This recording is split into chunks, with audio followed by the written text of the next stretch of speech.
तर संजू भाऊ, मला सांगा, आता तुम्ही ज्या पद्धतीनं पक्षी सोडलात, हो तर मग आता हे सकाळी किती वाजता सोडले आणि किती वाजता आता मध्ये टाकणार आहे का रात्रभर राहणार? नाही नाही नाही तसं नसतं ते, यांचं नियोजन असतं. हा म्हणजे आपण काय करतो सकाळी हा. सकाळी शेडमधून थोडस याच्यामध्ये कष्ट होतात. बर शेडमधून आणायचे आणि बाहेर सोडायचे. हा सकाळी आपण साधारणतः एक 8-8:30 वाजता आपण बाहेर आणतो बर पिल्लं. हो आणि जे सकाळचं जे कवळं ऊन असतं हा सूर्याचं, हा हा ते ते पडत असते म्हणजे 7 वाजता पडतं ते, पण थोडं सकाळी थोडं गारवा असतो. गारवा मग गारवा राहिल्यामुळे आपण 7ला काही सोडत नाही, आपण 8-8:30 वाजता पिल्लं बाहेर आणतो. इथं थोडं कष्ट पडतात आम्हाला. इथं आम्ही कॅरेट भरून इथं बाहेर आणतो. बाहेर आल्यानंतर यांना 3 तास म्हणजे एक साधारणतः एक 8-9-10 वाजेपर्यंत यांना पूर्ण कवळवून देतो आपण 3 तास. आणि 3 तासानंतर वापस आपण मध्ये टाकून देतो वापस. म्हणजे जसं आपण आपल्याकडे लहान बाळ असतं का, लहान बाळाला कसं आपण कवळवून देतो आपण, त्या पद्धतीने. मग त्याच पद्धतीने आपण यांना ते ऊन देतो आपण कवळवून. बरं, मग आता हे 10 दिवसाचे, तर हे 10 दिवसाच्या ह्याच्यामध्ये तुम्ही हे पहिल्यांदा सोडलंय का किती दिवसात केलेलं आहे? नाही नाही आपलं हे म्हणजे आमच्या ज्या प्रत्येक बॅच असते ना, तर प्रत्येक बॅचला मी ऊन दाखवत असतो पिल्लांना. तर किती वेळेस ऊन दाखवतात? एक 2-3दा ऊन दाखवायचं. अच्छा, फक्त 2-3दा ऊन दाखवायचं, पण ते दाखवणं गरजेचं असतं ते. आता काही लोक काय करतात, फक्त ते बोर्डिंग मध्ये ठेवतात. हा, तिथं मध्ये बोर्डिंग मध्ये ठेवल्यानंतर काय होतं, त्यांचे ते पिसं खाली पडता राहतात. म्हणजे ते सर्व सारखे दिसत नाही. आता जसं आता हे पिल्ल हे सर्व सारखे दिसत नाही, एकदम छान. याचं कारण काय आहे, काय यांना म्हणजे आपण ऊनच सोडतो, बरोबर आहे. ऊन सोडल्यानंतर जी एनर्जी भेटते, एनर्जी मध्ये प्रत्येक पिल्लाला ऊन भेटतंय. त्यामुळे मग प्रत्येक पिल्लू ऍक्टिव्ह पिल्लू येते असं. हो. आणि गावरान कोंबड्यांचं हा जे एक मुद्दा आहे, त्याला ऊन वारा जो आहे ते दाखवणं वेळेवर भेटला पाहिजे. हो.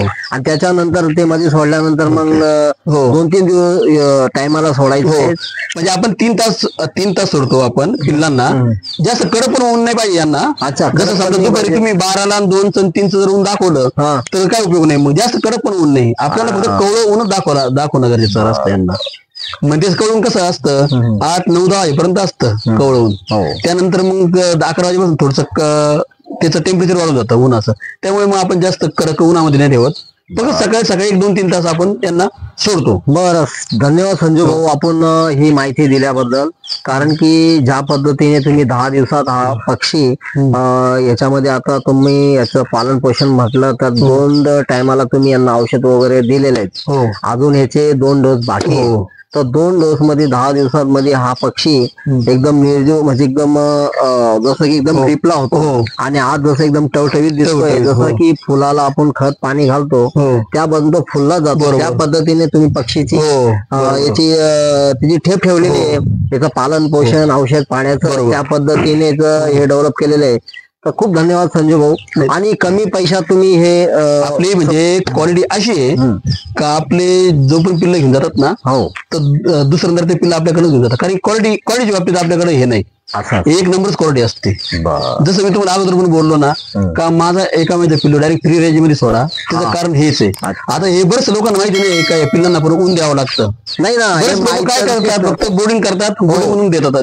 ते मध्ये सोडतात, त्याच्यानंतर विषय कारण की ते विषय असा असतो, ते पण सोडू शकताय, पण ते कोण करेल मध्ये, म्हणजे शहरातून आणा, बाहेर घेऊन या, आता बाहेर वापस मध्ये घेऊन जा. तसं हे कॅरेट आहे, कॅरेट मध्ये आपण सर्व गोळा करतो.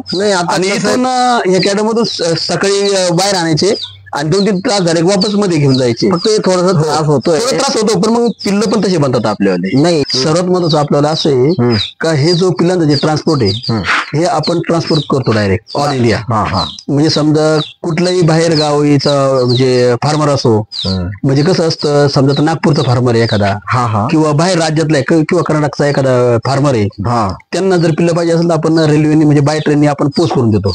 ही खूप मोठी सुविधा आपण चालू केलेली आहे.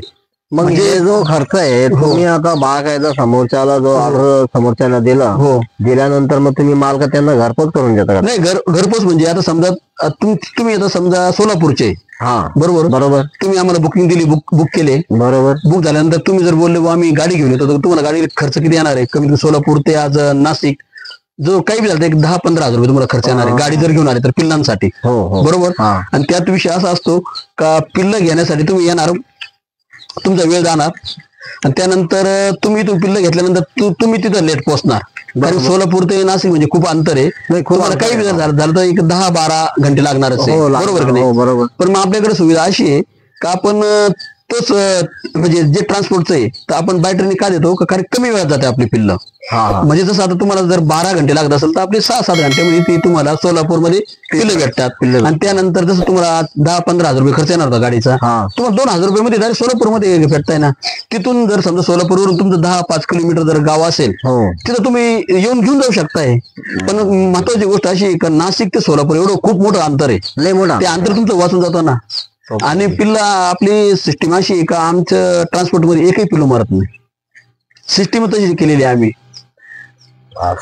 त्या सिस्टम पद्धतीने म्हणजे एक फार्मर जे लोक आहेत ना आपले आमच्या संघ जे जोडलेले आहेत ना फार्मर त्यांच्याकरता आपण चांगली सुविधा केलेली आहे. असं आहे. बरं, हेच तुमचा एक स्टेप आहे का अजून अजून तुमचे विधान फार्मचे अजून कुठे कुठे स्टेप टाकलेले आहेत? आमच्या शाखा भरपूर आहे. माझ्या शाखा एक औरंगाबादला आहे, इथं नांदगाव मध्ये, मनमाड मध्ये, नाशिक मध्ये, नंतर इकडे सटाणाला आहे, धुळ्याला आहे. शाखा भरपूर आहे आमच्या. भरपूर ठिकाणी आमचं काम चालू आहे व्यवस्थित. एक फक्त आमचं कसं होतं एक जे आता हा व्हिडिओ बनवायचं कारण असं आहे का जे काही आपले फार्मर आहेत जे आमचे काही व्हिडिओ बघतात ना तर त्यांना सुद्धा माहिती म्हणजे झाली पाहिजे पिल्लांना सुद्धा थोडंफार ऊन दाखवायचं सकाळचं कवळ ऊन. त्या संदर्भामध्येच आपण हा व्हिडिओ बनवला आहे. जेणेकरून त्यांची मॉडेलिटी याचं हे दाखवायचं होतं की याच्यामध्ये मरतूक किती होतात आणि याचं पालन पोषणचं आणि याला ऊन वारा आपण दाखवतोय तर त्या पद्धतीने ह्या पक्षीला एनर्जी किती भेटते आणि हे तेजस्विनी सारखं कसं काय राहतं आणि हे गावरान पक्षीला ऊन वारा हा दाखवलं गेला पाहिजे. बरोबर, दाखवलं गेलं पाहिजे. तुम्ही गोल्डीमध्ये ठेवता त्याला ते महिनाभर बाहेरच काढत नाही, ते काढतच नाही. त्याच्यामुळे पिल्लांची मग एक काही छोटं असतं काही मोठं असतं मग तो प्रॉब्लेम होत चालतो. बरोबर आहे. त्याचे पंख शेवटी नैसर्गिक जे आहे तेच खरं आहे, नैसर्गिक. म्हणून मग आपण एक 2-3 म्हणजे महिनाभरामध्ये त्यांनी एक 2-3 दिवस आणि एक 2-3 तास तरी सकाळचं ऊन दाखवलं गेलं पाहिजे. तर मी खास फार्मर आमचे जे फार्मर आहेत त्यांच्याकडेच खास व्हिडिओ बनवला. नाही ठीक आहे. धन्यवाद संजय भाऊ. आपण ह्या पक्षींबद्दल माहिती दिली का ऊन वारा दाखवणं खूप गरजेचं आहे. त्या पद्धतीने ज्या पण तुम्ही काळजी घेतायत का फक्त सोडायचं आणि मध्ये टाकायचं म्हणजे एक म्हणजे 2-3 वेळेसच करायचं हा उद्योग लहानपणापासून. त्याच्यानंतर मग काही गरज नाही, मग काहीच गरज नंतर काही प्रॉब्लेम नाही. बरं ठीक आहे. धन्यवाद संजय भाऊ आपण ही माहिती दिल्याबद्दल. धन्यवाद.